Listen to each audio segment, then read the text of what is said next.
Hey guys, what's going on? Hold on a second, let me get everything going.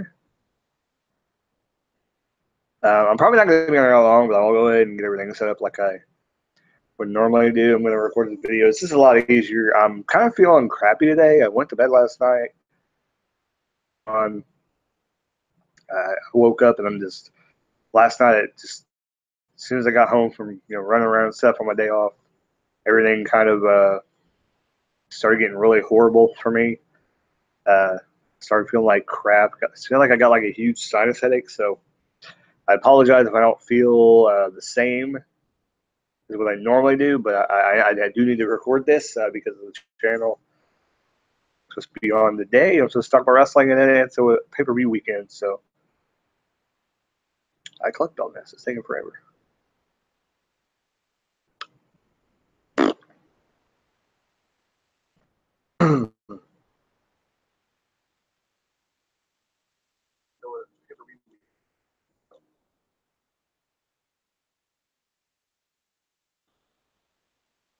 Wait for the chat to come on.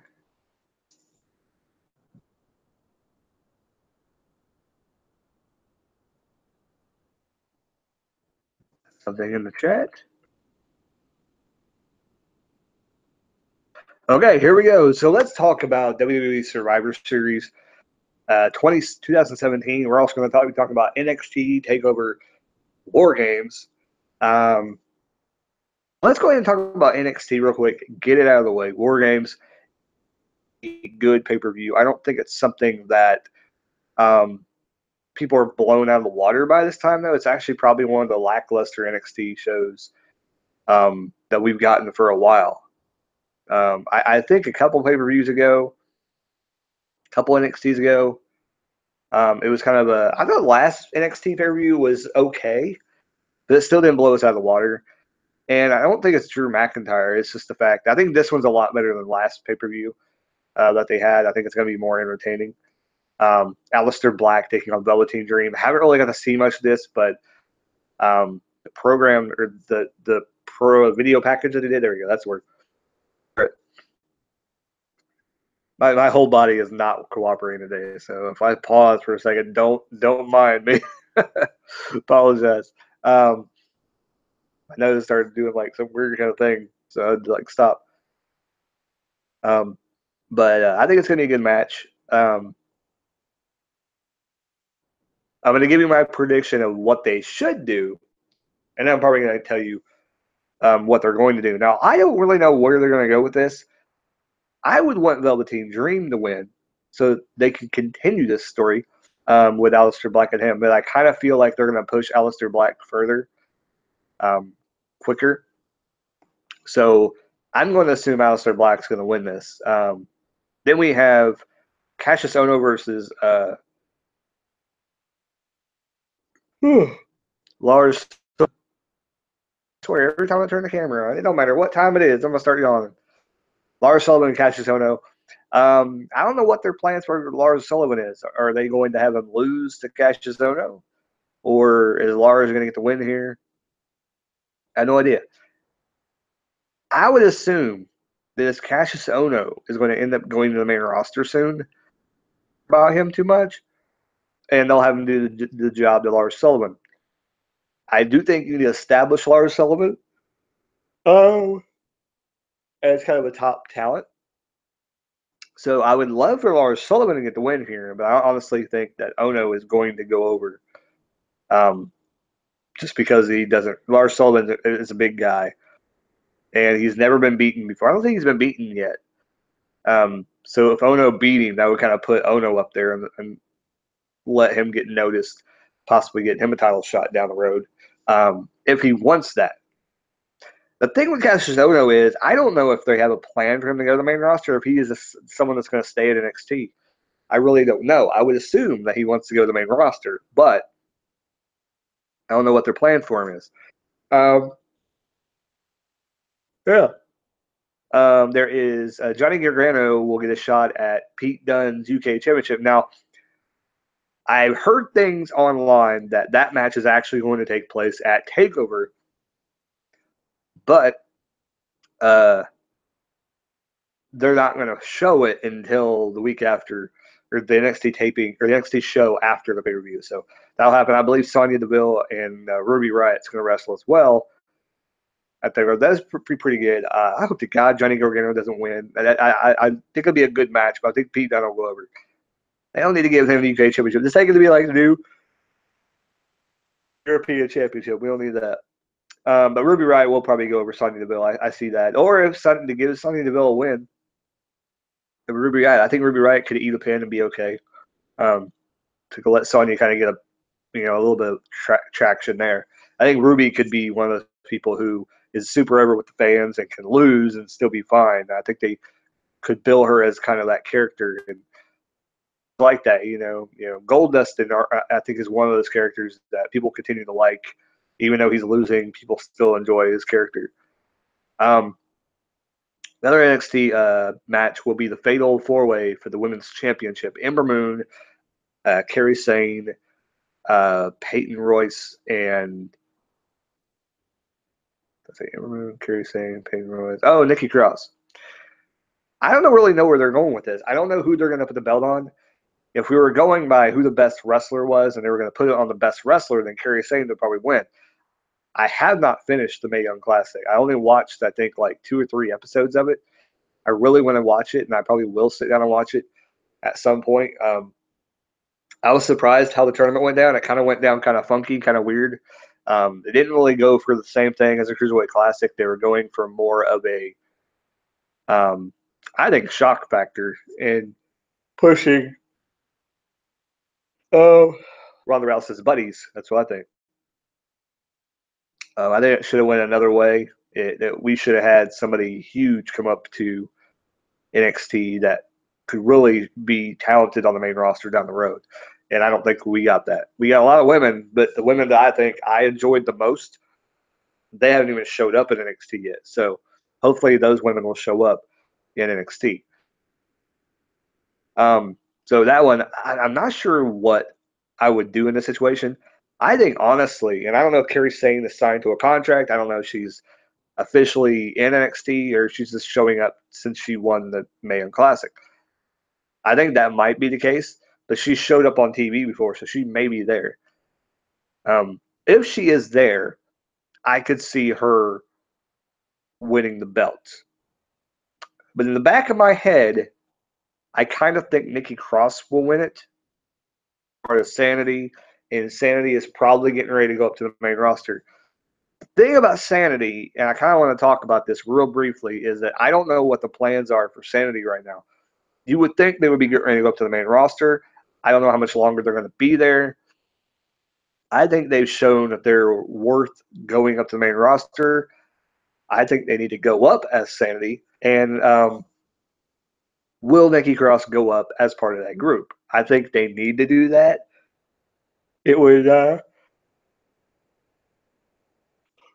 benefit. But the question when I say that is that if they go to the main roster and they start, attacking, and they put them on Raw, Shield would need a female in the Shield. Now, who would they put in the Shield? That's my question. And I think the only logical answer to that would honestly be somebody like Dana Brooke or something like that people can get behind and be kind of a team player. Now, if you had to pick anybody on SmackDown or that, I mean, Becky Lynch could be another option as well if they have a shakeup after WrestleMania and Becky Lynch gets shipped to Raw and maybe you get Mickie James shipped back to SmackDown. But you really got to have a fan favorite. I think Mickie James could fit that role. Mickie James is kind of an out there. She's a good wrestler. I don't think Becky is. I mean, I don't know. They don't really let her do a whole lot of stuff. Seems like she wrestled better on Raw, but now since she's been on SmackDown, she hasn't really wrestled as intently as what she did before. So with that being said, Women's Championship, I'm not sure where they're going to go with it. I really just don't have an answer because it can go really either way. I think they're going to book Kairi Sane to win it, but the way they keep putting over Ember Moon, I don't really know. I'm going to say a split decision is the fact that I think they will pick Ember Moon or Kairi Sane. Now, if I were to give championship to somebody, I would give it to Nikki Cross, the women's champion. Now, I wouldn't have her hold it for very long. I would have her directly lose it like right before she leaves, like if Sandy's going to be pulled up, then have her drop the title, immediately, like right before she goes up. Like if they know she's going up to Maine, like at WrestleMania, I would have her drop the belt, at the pay per view before that to somebody. It doesn't really matter who, because we've already had long reigning champion of Asuka. We can have short little title reigns now and have people got the belts. The only reason why I think they should put the belt on her is that Sandy has tag belts. She could have the women's belt. And also kind of think about getting a world champion in there. Maybe Killian Dane going for the world championship off of Drew McIntyre, put the belt on Killian Dane. And I know Eric Young wouldn't agree with that, but Killian Dane would probably talk some sense into him, saying, I can beat, Drew McIntyre. Or maybe have a triple threat match with Eric Young, Killian Dane, and Drew McIntyre for the world championship. And then, Killian Dane gets the title before they go up. I think it'd be interesting to have them all have the championships and then all have to drop the belts like really, really quickly before they get moved up to Maine. Or if you're going to keep them down there for another 6 months, maybe they come back or come around SummerSlam, they attack somebody, and you can have a storyline and go from there. I think it'd be interesting. With that being said, kind of moving on to the world title match, Drew McIntyre and Almas. Here's my thing about Drew McIntyre. I know he's a good wrestler. I don't think he has what it takes to be the world champion. I really think I would not be surprised if Almas walks out with the championship here. Part of me is saying that Almas is ready to leave. And if he's ready to leave, then if he loses here, I would see him leaving NXT like immediately. Him not showing up on TV at all.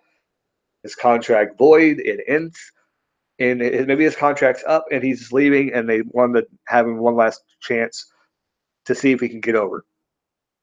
But if they put the belt on him, they could let him run with it, see what he can do with the world championship. Because I think that he is more talented than what they think. They say he's a big star in Mexico, and he's probably, I don't know what his equivalent is in America, but I would assume somebody like, Dean Ambrose or somebody like that at the least. Dean Ambrose is pretty popular, and I would assume he's at least like a Dean Ambrose level. And if they can get him up, the thing about it is, you don't want to bring up all this talent all at once. So there is a reason to kind of keep them down in NXT for now until they bring them up, because you don't want to bring all this talent up and then there's like nothing to do with them. And they're all basically just languishing in the mid card when there's not enough championships to go around. That's why I think there honestly should be another show to go to. They're going to get to a point to where I think they're going to have to make a third brand, because they're going to continue to find, multiple things. And that's where I think the problem is going to lie with finding all this great talent, is that they're going to have to get rid of people. And I don't think they have that many people that are expendable and that don't have as much talent as they think they do. They're all great talent. Like every wrestler that I see on both shows, minus R-Truth, Goldust could be doing something else instead of wrestling right now. R-Truth could probably be the same way, with helping with other stuff. I don't know how he really thinks. I don't know how his mind works as a pro wrestler. I don't know like what he's done, what he can do, like booking wise, and helping people with their characters. I don't know what he's done like that in the past, but I'm sure Goldust could help a lot. I'm sure he could do stuff, help, hey, in this match, you should do this, or be a booker or something like that. His dad was a booker, so I'm assuming that he could probably follow his father's footsteps, at least going maybe to NXT and helping out with that. And maybe R-Truth can, help with something. I don't know. There's probably a bad racist joke you can insert there. I'm not saying I'm going to put it. Anyway. But yeah, that's all I really see. So that being said, I really don't know if Drew's going to walk out of Takeover with the World Championship. I think if he wins, the match is going to be very, very lackluster and really is not going to be exciting at all. I wasn't too impressed with him and Bobby Roode's match. I thought it was very dull. It wasn't. I don't think it was very exciting at all. Very bored by it. So I don't think he really should be champion anymore. I think if they dropped about the Almas, Drew just needs to go up to the main roster, and they need to do something. And the thing about Drew is that he's really got, and this is the biggest thing about Drew McIntyre. They have to be ready for Drew McIntyre. If Drew McIntyre goes up to main and they basically just insert him in the same thing that he was doing when he left, there's going to be no point in bringing him back. I do think he's going to stick around for another year, I would say. I wouldn't be surprised if him and somebody else end up being in a tag team thing. I also would not be surprised if the UK show takes Drew McIntyre and puts him on their roster so that he won't get lost in the shuffle in the WWE. Or they'll put him on WWE main until that show exists, and then Drew will show up on there to kind of make a big deal about him since he's been NXT champion now. I do not think that he's going to work on the WWE main roster, to be completely honest. He has to work a different style. And if he works the WWE style, it's not going to work for him. It's just not going to work for him. The Wargames match is going to be interesting. I have no idea what they're going to do with this thing. I would assume that this might be like the Adam Cole's group. It may be their time to shine, and they may get the win in this one over everybody. But it could be Akam and it could be the Authors of Pain and Roddy Strong get the win here. This is where it gets a little crazy in that I would not be surprised that whoever wins this ends up going to main. And what I mean by that is Sanity's in here, Akam and Razor and Roddy's in here. I would not be surprised if one of these teams, minus the other people because they just got the NXT, they're going to be in there for at least a year,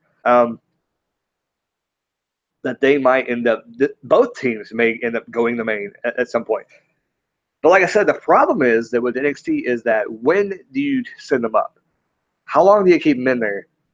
And should you hold them down to NXT just because you don't need them right now? And that's the problem with NXT right now. The problem with that is you can't really start to develop other stars unless you give certain people a break, you know,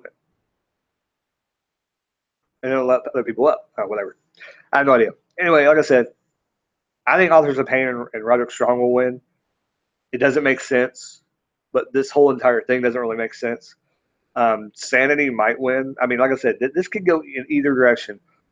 What I think they might do is, like I said, I think Adam Cole and them are going to win because you want to give them reason to stick around, to continue doing what they're doing.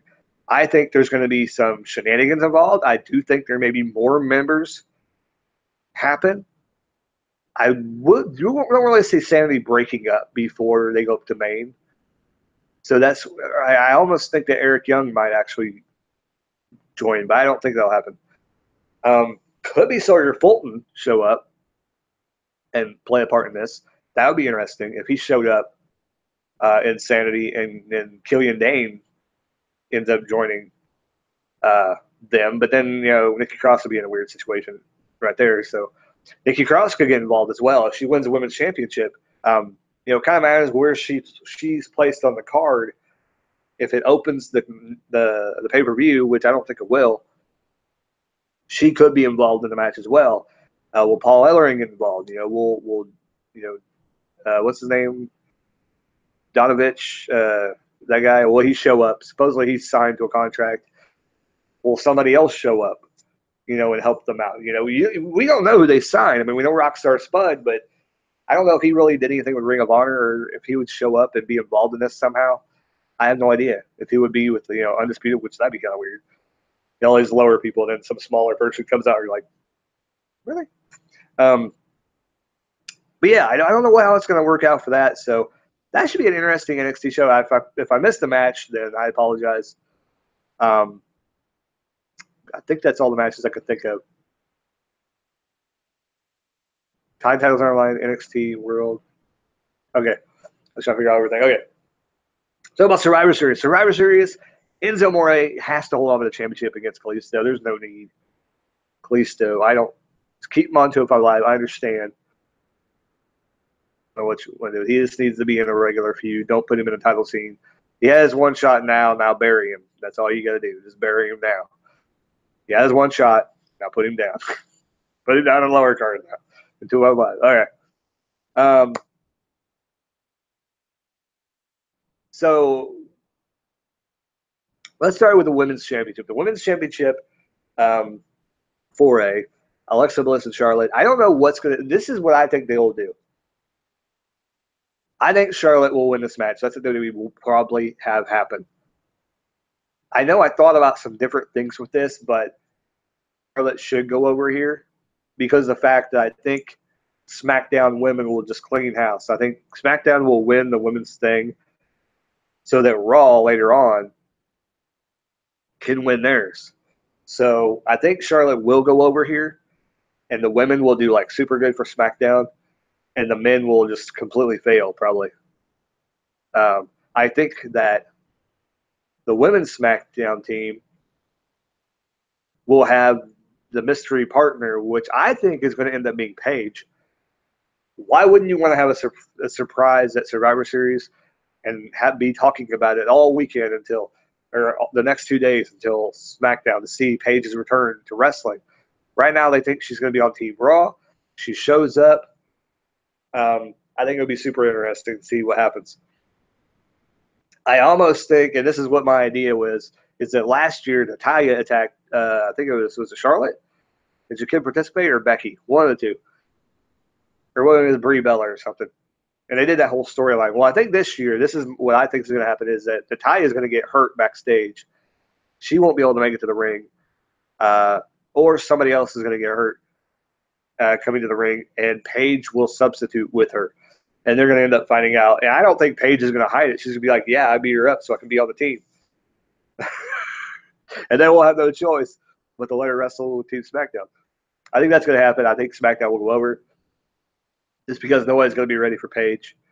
And Paige will probably end up beating, somebody big on the Raw side, like Sasha Banks or something, knock her out. So she can solidify that she is, a major threat to the women's division on SmackDown.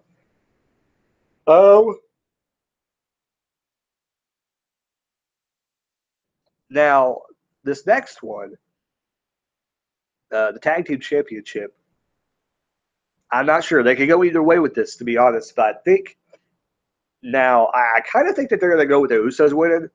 But if I were to book it, I would have the Bar win it just to give Raw a little bit more wins. I think it's going to be pretty well even in the ending, pretty much.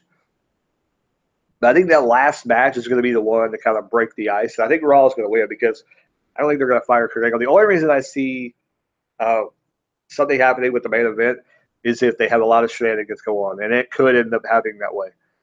We'll talk about that here a little bit, but I do think the Bar should go over, but I think WWE will book the Usos to go over. So that's pretty much 3 wins. Now, I think Baron Corbin and The Miz, Baron Corbin can afford to take a loss here. I honestly think Baron should win this match, but seeing how I've already booked a lot of stuff and thinking that SmackDown's going to win, I don't think Baron's going to win this one. I think the Entourage are going to be there. I kind of thought Baron should get the win here. And I still think he kind of should because he should be able to fight off all 3 of them. But then again, he makes mistakes and things all the time. I think The Miz, there's going to be a lot of crazy stuff going on. And Baron's going to be mad and probably attacking backstage. I don't think anything more for you, but I think Miz is going to steal victory here and get the win over Baron Corbin. Maybe even setting up a match for WrestleMania here with somebody else, maybe a Daniel Bryan.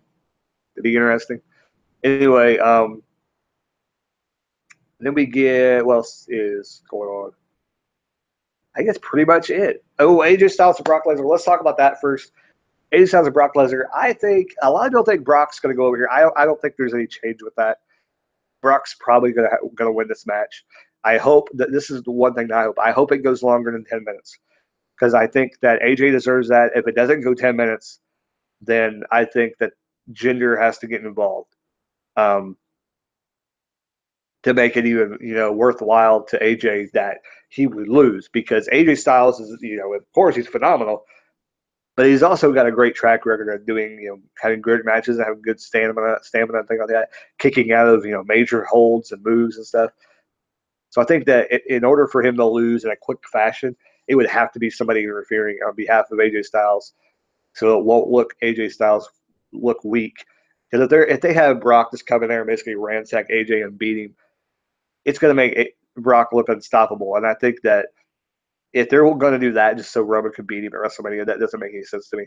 Um, I think there is going to be shenanigans with Jinder, and Brock will win and cost SmackDown the victory. Like I said, the main Survivor Series match, I don't think I'm missing anything else. The New Day versus Shield. I don't know about this one. It could go either way as well. But I honestly think I really would like the New Day to win, but I think the Shield will probably end up going over. This may be the one that has Kevin Owens and Sami Zayn interfering in. Say that is that we know they're probably going to interfere somewhere, and I would assume that if this is the rubber that almost puts it to a must-win situation for the main event, this would be the one that they interfere and make the Shield win and, knock out Kofi or something, and then Reigns hits him with a spear or something. I don't know. That could be what happens. Instead of them interfering in the main event, I wouldn't be surprised if there's like a clock or a count going on screen, like throughout the pay-per-view, saying how many wins Raw has, how many wins SmackDown has, and that probably will play into the drama of the show. I would assume I would do that if I was booking this pay-per-view. But the main event, there's a lot of feuds going on in here. On SmackDown, there's not really so much. Is there any heels at all on SmackDown? Shane, John Cena, Bobby Roode, Nakamura, Randy Orton. Randy Orton and Nakamura are really the only ones that wrestle each other. Well, I mean, on the main roster currently, Roode has history with Nakamura, but I think that there's not much friction on there. But I think Sami Zayn and Owens, like I said, if they don't interfere in the Shield match, they could get involved in there and do something with Shane or Nakamura or Orton or somebody, even John Cena. But I think something will happen. Raw has a lot of feuds going on there. You have, Samoa Joe and Finn Balor on the team. They're in a feud right now.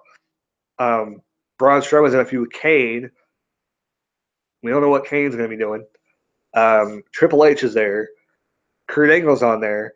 They have a history with each other. Lately, it seems like they're building for a feud, maybe possibly at WrestleMania. Jason Jordan got kicked off the team, and Triple H replaced him because of a minor leg injury. So there's kind of some history right there. And the kind of what I think is if Raw ends up losing, it's going to be because of Triple H, and Kurt Angle will blame Triple H. And that could be a storyline there, which he could say, well, it's not my fault. It's your husband's fault that I lost. So technically, it wasn't my fault that we lost. You should fire your husband. Which, that's not going to happen. But it could be something that happened and have Vince come out and say, you're not going to fire Kurt Angle, blah, blah, blah.